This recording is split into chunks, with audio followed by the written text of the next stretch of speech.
एक ऐसा अस्त्र जो सब कुछ तबाह करने की क्षमता रखता है, एक ऐसा अस्त्र जिसे प्रयोग करने के पहले भगवान भी सोचते हैं, वो है ब्रह्मास्त्र।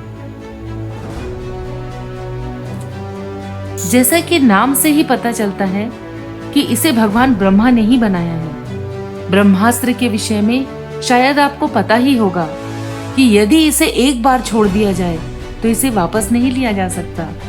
यह इतना विनाशकारी था कि धरती आकाश सब हिलने लगती थी, धरती में दरारें पड़ जाती थी, आसमान से आग की वर्षा होने लगती थी। मतलब कि एक प्रलयकारी अस्त्र है। वैसे तो पौराणिक काल में 5 सबसे अधिक शक्तिशाली अस्त्र थे: पशुपतास्त्र, नारायण अस्त्र, वज्र, सुदर्शन चक्र और ब्रह्मास्त्र। आज ब्रह्मास्त्र के विषय में ही बातें करेंगे, लेकिन इस वीडियो में आगे बढ़ने से पहले हमारे चैनल को सब्सक्राइब कीजिए, लाइक कीजिए और बेल आइकन को प्रेस कीजिए। ब्रह्मा जी ने ब्रह्मास्त्र दैत्यों और असुरों के नाश के लिए बनाया था। ब्रह्मास्त्र का उपयोग करने से पहले भगवान भी बहुत सोचते थे, क्योंकि यह अस्त्र प्रलयकारी था। यह इतना शक्तिशाली अस्त्र है कि सारी सृष्टि को समाप्त कर सकता है।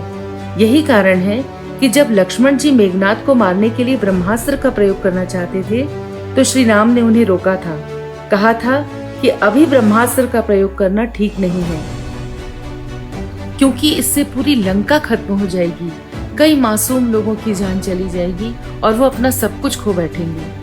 परंतु यह कहा जाता है कि राम और रावण के युद्ध में ब्रह्मास्त्र का प्रयोग किया गया था।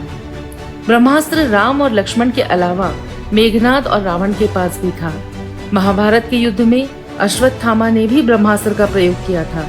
ऐसा कहा जाता है कि यह अस्त्र अश्वत्थामा के अलावा द्रोणाचार्य, परशुराम, युधिष्ठिर, अर्जुन, कर्ण, प्रद्युम्न, भीष्म पितामह और श्री कृष्ण जी के पास था।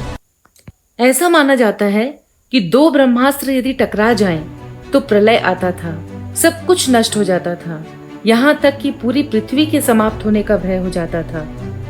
ब्रह्मास्त्र का एक ही काट माना गया है, वो है भगवान शिव का संभाव शस्त्र।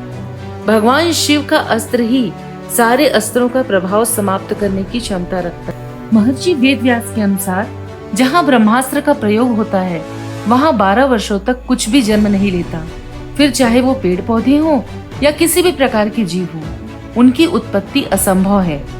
महाभारत में ये बताया गया है कि जहाँ ब्रह्मास्त्र का प्रयोग हुआ वहाँ स्त्रियों के गर्भ नष्ट हो गए थे।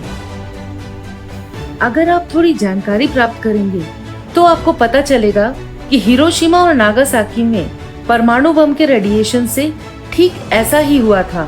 वहाँ भी 12 वर्ष तक कुछ भी पैदा न हो सका और साथ ही वहाँ जो स्त्रियां गर्भ धारण किए हुए थी उनके भी गर्भ नष्ट हो गए थे। तो क्या ब्रह्मास्त्र भी एक परमाणु बम था? क्या हम उस समय भी साइंटिफिकली इतने एडवांस थे? जब वैज्ञानिकों ने इस पर खोजबीन की तो उन्होंने माना कि उस समय परमाणु बम जैसा ही प्रयोग हुआ था। क्या ऐसा ही कुछ मोहनजोदाड़ो में हुआ था? मोहनजोदाड़ो की खुदाई 1992 में हुई। इससे जो तथ्य सामने आए हैं उसके अनुसार मोहनजोदाड़ो एक बहुत विकसित सभ्यता वाली जगह थी। यहाँ सब कुछ बहुत व्यवस्थित था, परंतु यहाँ खुदाई में मिलने वाले कंकाल में रेडियो एक्टिव तत्व पाए गए। यहाँ परमाणु बम का बड़ा धमाका हुआ होगा, क्योंकि यहाँ जो कंकाल मिले उन सब की मृत्यु का समय एक ही है। ये कैसे संभव हो सकता है? और यहाँ रेडियो एक्टिव रेडिएशंस भी मिले हैं। यहाँ हरे नीले कांच के टुकड़े मिलते हैं जो बहुत ज्यादा ऊर्जा व गर्मी से रेत के पिघलने पर बनते हैं। तो इसका क्या निष्कर्ष निकलता है कि परमाणु बम की खोज हिंदुस्तान में बहुत पहले ही हो चुकी थी। जी हाँ दोस्तों, यही सत्य है। अमेरिका के रॉबर्ट ओपेनहाइमर को परमाणु बम का जनक कहते हैं। ये कैलिफोर्निया में फिजिक्स पढ़ाते थे। जब मैनहट्टन में परमाणु बम का निर्माण शुरू किया गया तो वे इस प्रोजेक्ट में एक वैज्ञानिक थे। यह सिद्ध हो चुका है कि उन्होंने महाभारत पढ़ी थी और एक आश्चर्य की बात यह है कि उन्होंने भारत आकर संस्कृत सीखा और फिर संस्कृत में लिखा महाभारत पढ़ा, क्योंकि उन्हें महाभारत में कुछ न कुछ महत्वपूर्ण मिलने की आशा थी।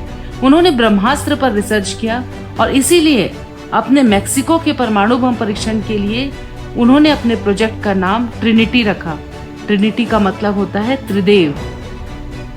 इसका मतलब है कि रॉबर्ट ओपेनहाइमर को महाभारत और ब्रह्मास्त्र पर विश्वास था।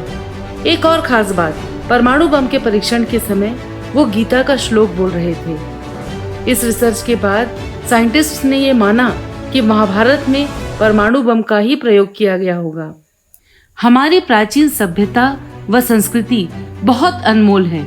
यह जानकर विदेशी भारत की तरफ आकर्षित होते हैं, इसका गहन अध्ययन करते हैं, परंतु हम में से कुछ महामूर्ख हैं जो महाभारत, रामायण, ब्रह्मास्त्र आदि के होने पर प्रश्न चिन्ह लगाते हैं। दोस्तों, हमें अपने प्राचीन ग्रंथों का सम्मान करना चाहिए, उसे पढ़ना चाहिए और उसका सार ग्रहण करना चाहिए।